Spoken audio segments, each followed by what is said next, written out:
Hello guys, मी तुमची host Yogita तुम्हा सर्वांचं योगिता स्टडी सेंटरमध्ये स्वागत करीत आहे.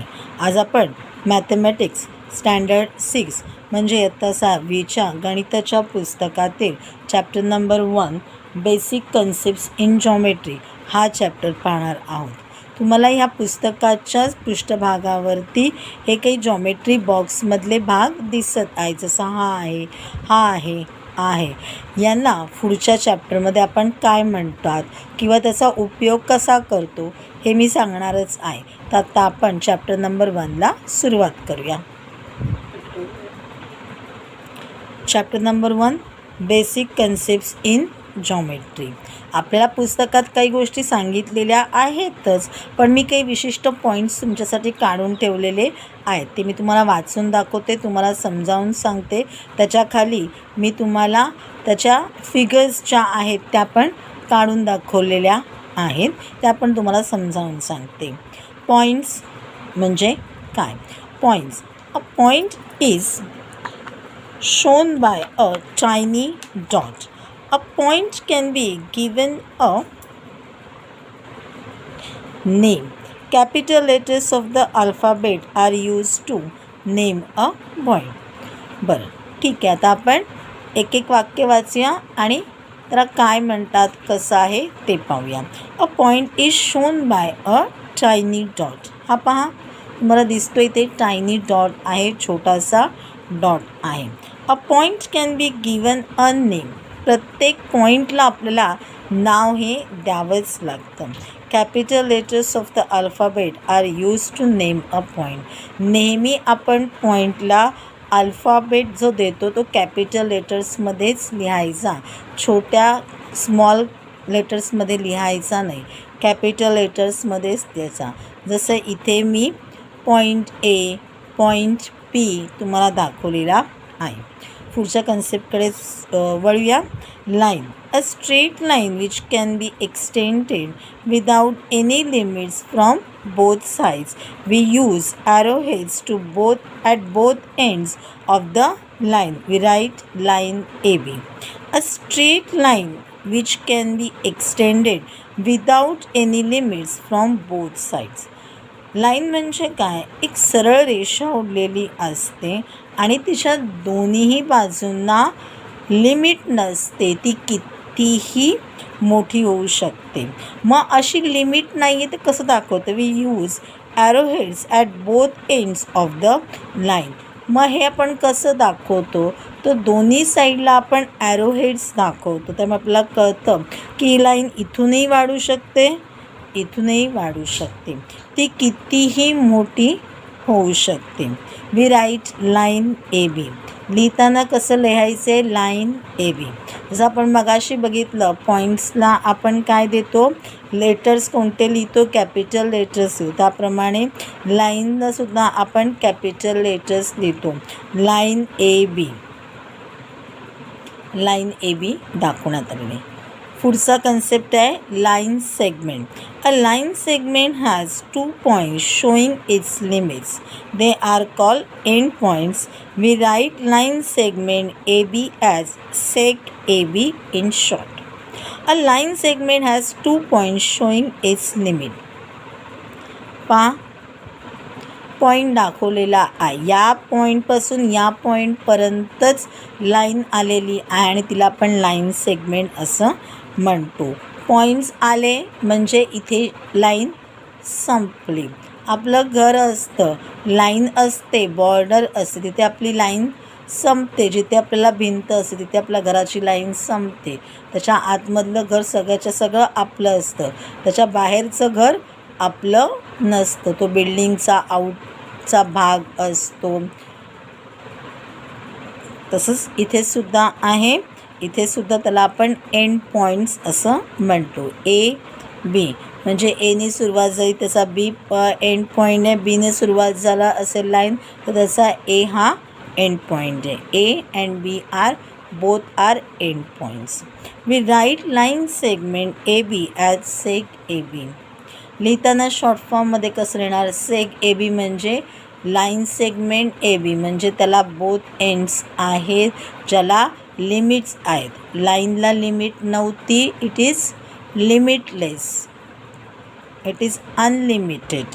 It has limits.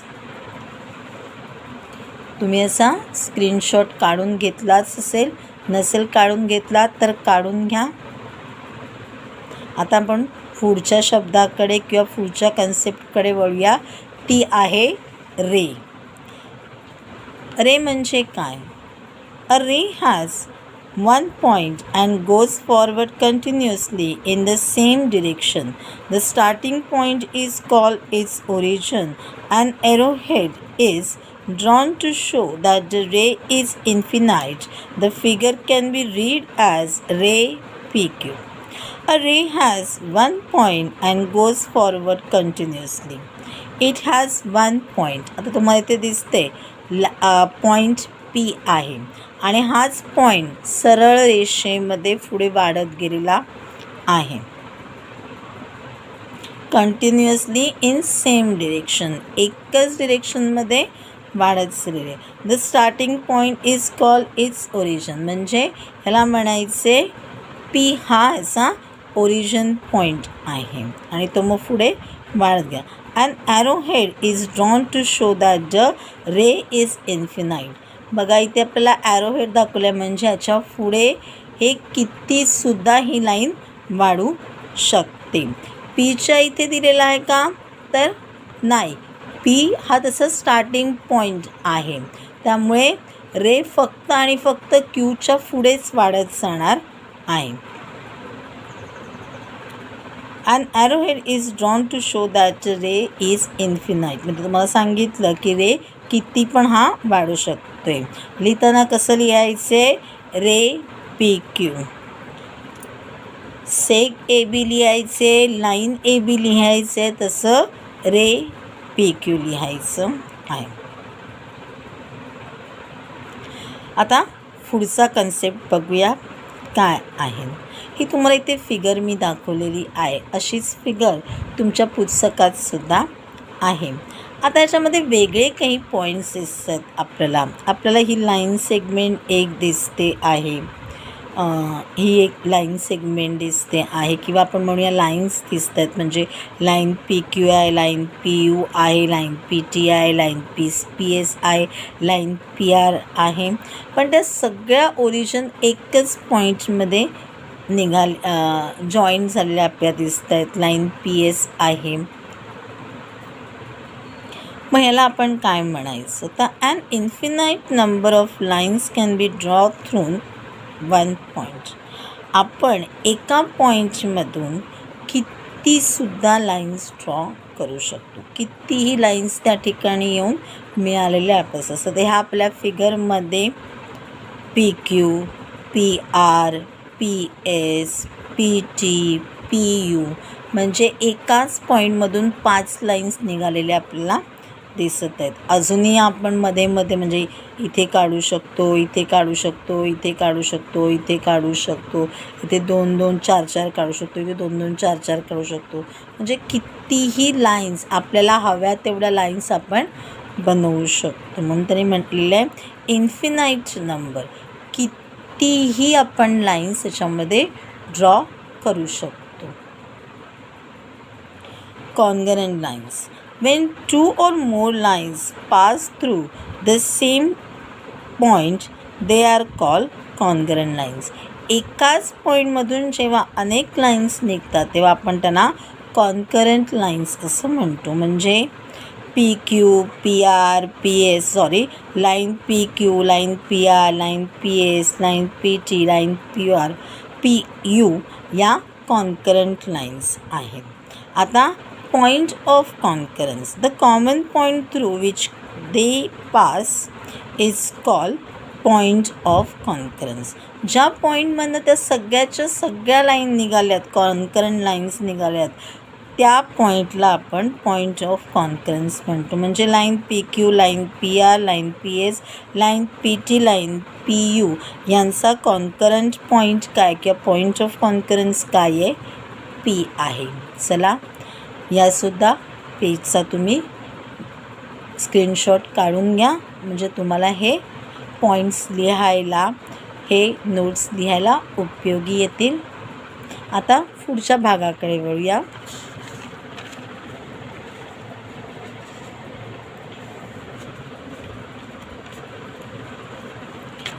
तो आहे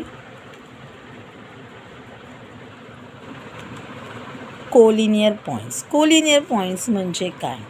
तर 3 or more points which lie on a single straight line are said to be collinear points.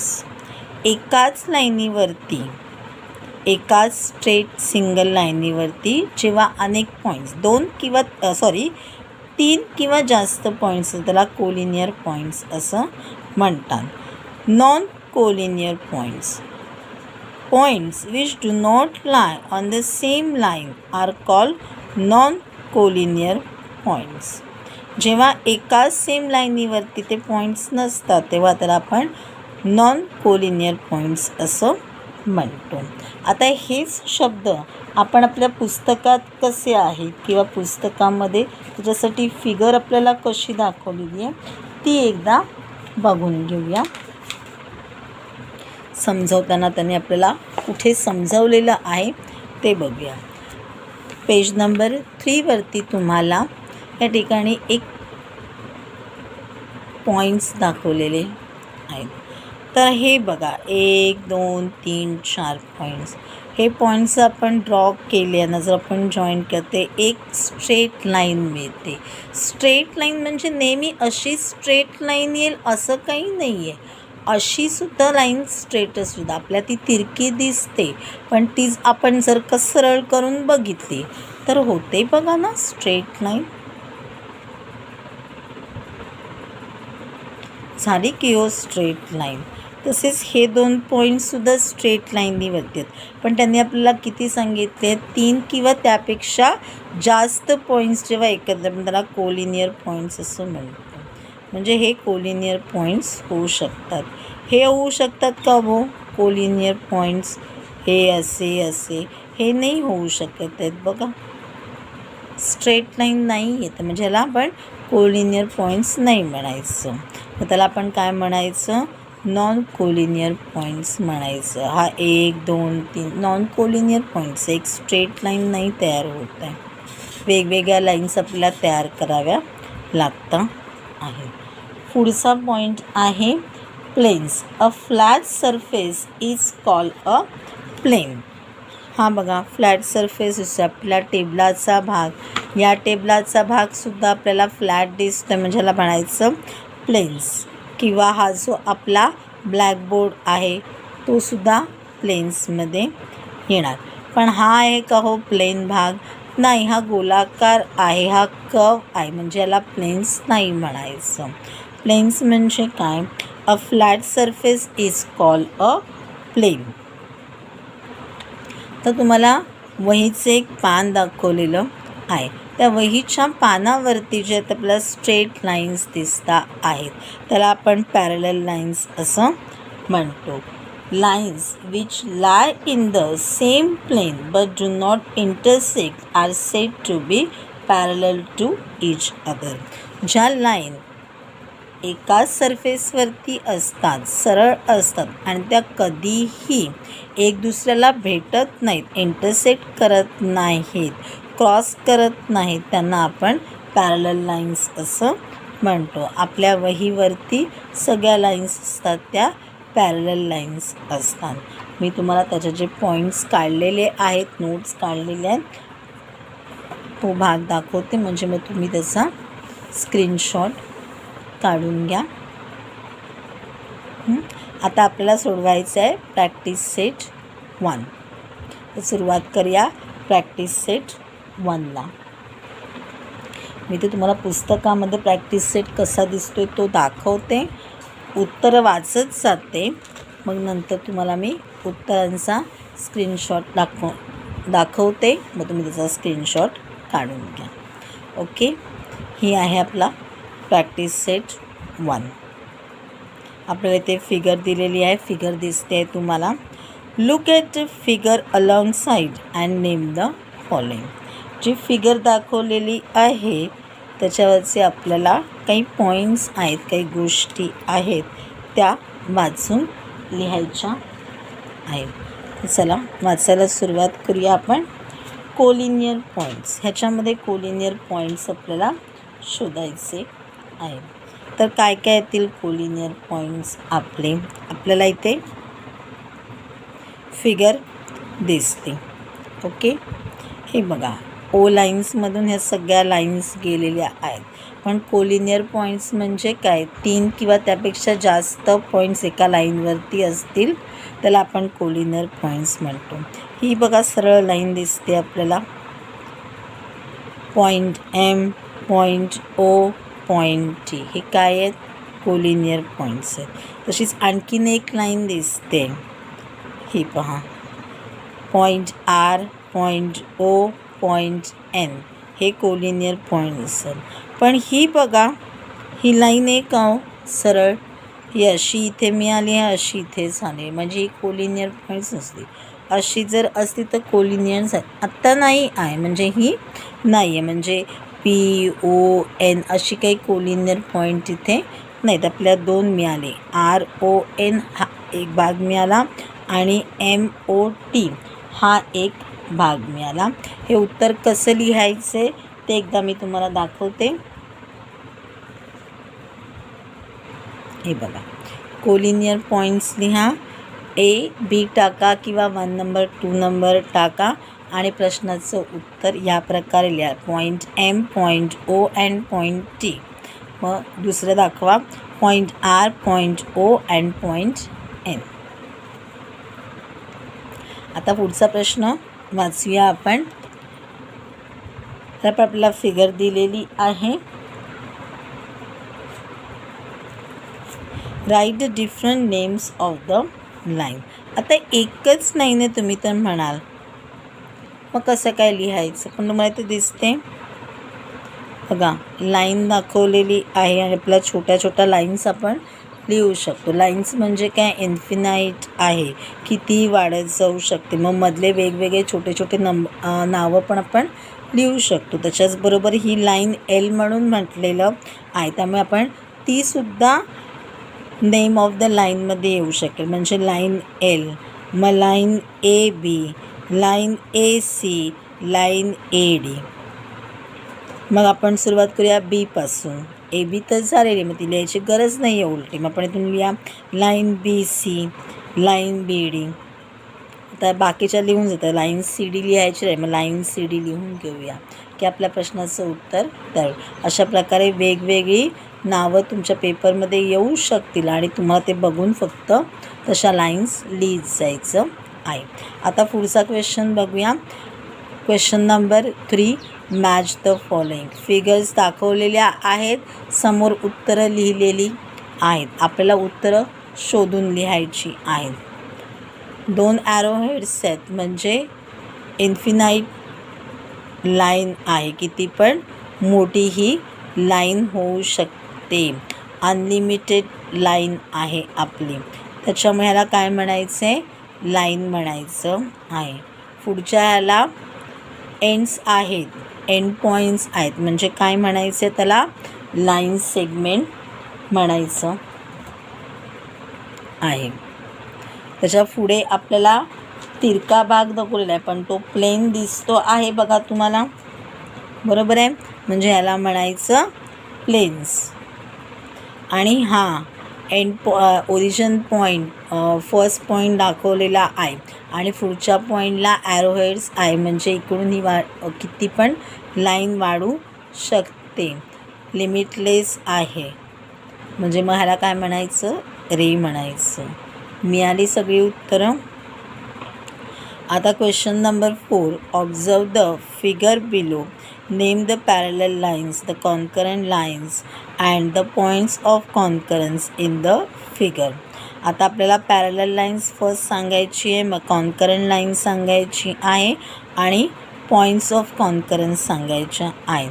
आपण वेगवेगळ्या पद्धतीने लिहून घेऊ आधी, म्हणजे पॅरलल लाईन्स, कॉन्करंट लाईन्स आणि पॉईंट ऑफ कॉन्करन्स, आणि मग एक एक सांगायचं. पॅरलल लाईन कोणकोणते, पॅरलल लाईन म्हणजे काय, पहिली जशी लाईन असेल तशीच दुसरी लाईन आपल्याला दिसते, आपण पॅरलल लाईन म्हणू शकतो. आता बघा, इथे ही लाईन आपल्याला दिसते, तशीच लाईन इथे दिसते, म्हणजे बी आणि क्यू ही लाईन पॅरलल आहे. लाईन ए आणि लाईन एम पॅरलल आहे. हां, लाईन बीज प्रमाणे लाईन एम पण आहे, म्हणजे लाईन बी, एम आणि क्यू पॅरलल आहेत. लाईन ए आणि लाईन क्यू पी ही पॅरलल आहे. ए बी सी सारखी किंवा ए डी सारखी आणखीन लाईनवरती आहे का, तर नाही, मग तिला काही पॅरलल लाईन येणार नाही. पण line A, line P parallel आहेत. लाईन बी, लाईन एम आणि लाईन क्यू पॅरलल आहेत. आता त्यांनी पुढचा प्रश्न आपल्याला विचारला, कॉन्करंट लाईन्स कोणत्या आहेत. आता इथे पॉईंट ए मिळालेला आहे, त्याच्यामध्ये लाईन्स आलेल्या आहेत. मग ए बी सी ह्या कॉन्करंट लाईन्स आहेत. याला आहे का हो दुसरी आणखीन एखादी लाईन, तर नाही आहे. पण इथे बघा, पुन्हा परत डी पॉईंट आहे, त्याला एकाच पॉईंटला दोन लाईन्स मिळतात, म्हणजे पी आणि क्यू. मग याला आपण कॉन्करंट लाईन्स म्हणणार. मग पॉईंट ऑफ कॉन्करन्स द्यायचे आहेत. मी तसं मग अशी सांगितलं की ह्या एकाच पॉईंटमधनं आपल्याला या 3 लाईन्स आलेल्या बाहेर दिसल्या, म्हणजे पॉईंट ऑफ कॉन्करन्स काय आहे, ए आहे. आणि डीमधून सुद्धा आपल्याला 2 लाईन्स दिसल्या, पी आणि क्यू, म्हणजे हा आहे पॉईंट ऑफ कॉन्करन्स डी. चला, आता प्रश्नाची उत्तरं कशी लिहायची आहेत ते पाहूया. त्याचे तुम्ही स्क्रीनशॉट काढून घ्या.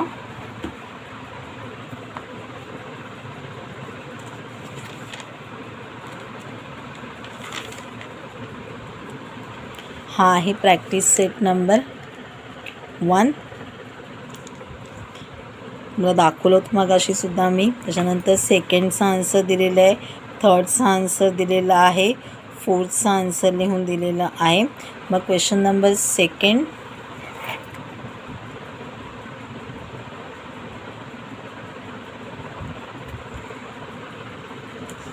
त्याची आन्सर दिलेली आहे. त्याच्यानंतर क्वेश्चन नंबर 3 म्हणजे तुमचा मॅच द कॉलम्सची आन्सर्स लिहून दिलेली आहेत, त्याचाही स्क्रीनशॉट काढून घ्या. तुम्हाला मी सांगते आहे कसं लिहायचं आहे. ग्रुप ए लिहा आणि ते ग्रुप बी लिहायची गरज नाही आहे, डायरेक्ट त्याच्यासमोर त्याचं आन्सर लिहा. म्हणजे हा लाईन आहे, ही लाईन सेगमेंट आहे, हा प्लेन आहे, हा रे आहे. त्याच्यानंतर क्वेश्चन नंबर 4 लिहायचा आहे, त्याची फिगर काढायची आहे आणि आन्सर्स लिहा. पॅरलल लाईन्स, मग 2 वेगवेगळे भाग करा. पुन्हा कॉन्करंट लाईन्स, त्याच्यामध्ये 2 भाग करा. पॉईंट ऑफ कॉन्करन्स लिहा. चला, हा व्हिडिओ येथेच मी संपवत आहे. तुम्हाला हा जर व्हिडिओ आवडला असेल तर जरूर लाईक करा आणि माझ्या चॅनलला सबस्क्राईब करा आणि तुमच्या मित्रांना हा व्हिडिओ शेअर करायला विसरू नका. बाय.